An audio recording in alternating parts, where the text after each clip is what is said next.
जय श्रीमन नारायण दोस्तों, आपका एक बार फिर से स्वागत है। तो चलिए वीडियो शुरू करते हैं और आज जानते हैं तुलसी से जुड़े हुए कुछ महत्वपूर्ण नियम। जी हाँ, तो चलिए वीडियो में आगे बढ़ते हैं, वीडियो की शुरुआत करते हैं।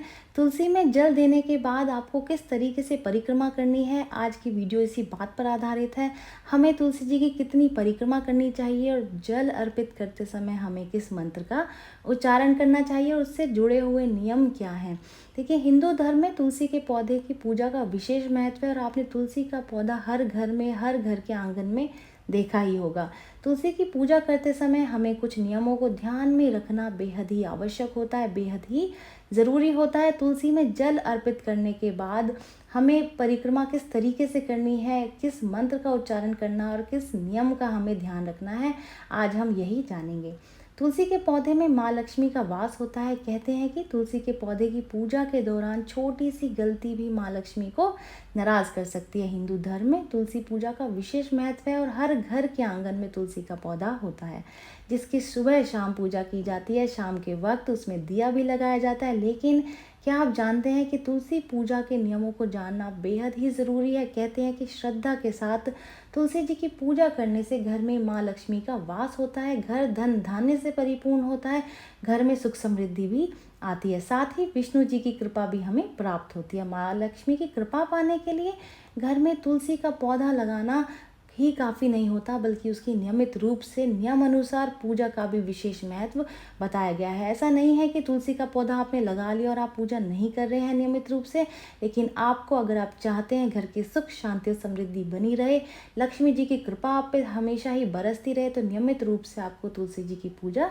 करनी चाहिए। जो व्यक्ति नियमित रूप से तुलसी की पूजा करता है, जैसा कि मैंने कहा, उससे माँ लक्ष्मी हमेशा ही प्रसन्न रहती हैं और व्यक्ति को धन धान्य की प्राप्ति होती है। कभी भी उसके घर में धन की कमी नहीं होती, कोई भी समस्या उसके जीवन में नहीं आती। अगर कोई संकट आने भी वाला होता है तो तुलसी जी अपने ऊपर ले लेती हैं। लेकिन क्या आप जानते हैं कि तुलसी के पौधे में जल अर्पित करने के बाद उसकी परिक्रमा लगाना भी बेहद ही ज़रूरी होता है। आइए जानते हैं तुलसी परिक्रमा के नियम और इस दौरान हमें किस मंत्र का जाप करना चाहिए, या फिर अगर तुलसी के आसपास जगह नहीं है परिक्रमा लगाने की, तब उस केस में हमें क्या करना चाहिए। लेकिन सबसे पहले जान लेते हैं तुलसी परिक्रमा के नियमों के बारे में। शास्त्रों के अनुसार नियमित रूप से तुलसी को जल अर्पित करने से माँ लक्ष्मी प्रसन्न होती हैं और उस घर में सुख समृद्धि का वास होता है। कभी भी ऐसे लोगों के जीवन में कोई भी समस्या नहीं आती है जो लोग तुलसी में रोज जल अर्पित करते हैं, नियमित रूप से पूजा करते हैं। लेकिन तुलसी में जल अर्पित करते समय आपको एक बात का विशेष ध्यान रखना है कि तुलसी जी को कभी भी आप स्नान बिना किए छुएं नहीं, उसमें जल अर्पित ना करें। स्नान करने के बाद आपको स्वच्छ वस्त्र धारण करने हैं, उसके बाद ही आप जल अर्पित करें।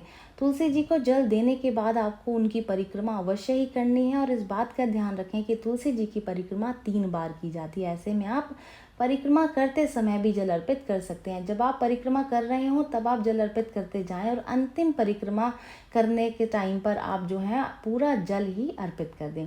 अगर आपके घर में परिक्रमा करने की जगह नहीं है, या फिर आपने पौधा ऐसी जगह पर लगा दिया, या फिर पौधा ऐसे स्थान पर लगा हुआ है जहाँ पर परिक्रमा नहीं की जा सकती, तो ऐसे समय पर या ऐसे में आप उसी स्थान पर खड़े होकर ही 3 बार घूम सकते हैं। जी हाँ, जहाँ आप खड़े हैं और जहाँ से आप जल अर्पित कर रहे हैं वहीं पर खड़े होकर आप 3 बार घूम सकते हैं, तो इसको भी आप पूरी परिक्रमा मान सकते हैं। शास्त्रों के अनुसार तुलसी में जल अर्पित करने के बाद आप परिक्रमा अवश्य लगाएं, साथ ही मंत्र का उच्चारण भी बेहद ही ज़रूरी है। नियम अनुसार पूजा करने से माँ लक्ष्मी जी की कृपा प्राप्त होती है और साथ ही भगवान विष्णु जी का आशीर्वाद भी प्राप्त होता है। तो चलिए अब जान लेते हैं परिक्रमा करते समय बोला जाने वाला मंत्र, जो कि बेहद ज़रूरी है सभी के लिए जानना। ज्योतिष शास्त्र के अनुसार माँ तुलसी का आशीर्वाद पाने के लिए नियमित रूप से जल देने के साथ साथ आपको इस मंत्र का जाप भी बेहद ही ज़रूरी है। ये जो मंत्र है वो आपको स्क्रीन पर दिखाई दे रहा होगा। इस मंत्र को आप अच्छे से याद कर लें, क्योंकि मंत्र का उच्चारण सही तरीके से करना चाहिए, तभी आपको पूजा का पूरा फल मिलता है। अगर आपने मंत्र उच्चारण के शब्दों में कुछ गलती कर दी, त्रुटि आपसे हो गई गलती से, तो वो ठीक नहीं माना जाता। आप हमेशा मंत्रों का उच्चारण तभी करें जब आपको वो मंत्र पूरा अच्छे से याद हो जाए। तो चलिए, मंत्र हालांकि आपको स्क्रीन पर दिख रहा है, लेकिन मैं आपको बोलकर भी बता देती हूँ। तो मंत्र है इस प्रकार: महाप्रसाद जननी सर्व सौभाग्य वर्धिनी आदि व्याधि हरा नित्यम तुलसी त्वम नमोस्तुते। जी हाँ, तो ये है वो मंत्र जो आपको परिक्रमा करते समय, जल अर्पित करते समय आपको बोलना है, उसका उच्चारण करना है।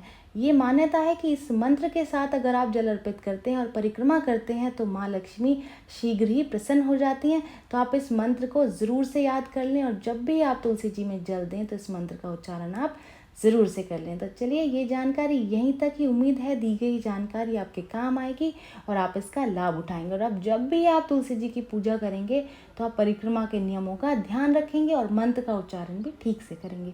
तो चलिए, मिलते हैं नई वीडियो में नई जानकारी के साथ। जय श्रीमन नारायण दोस्तों।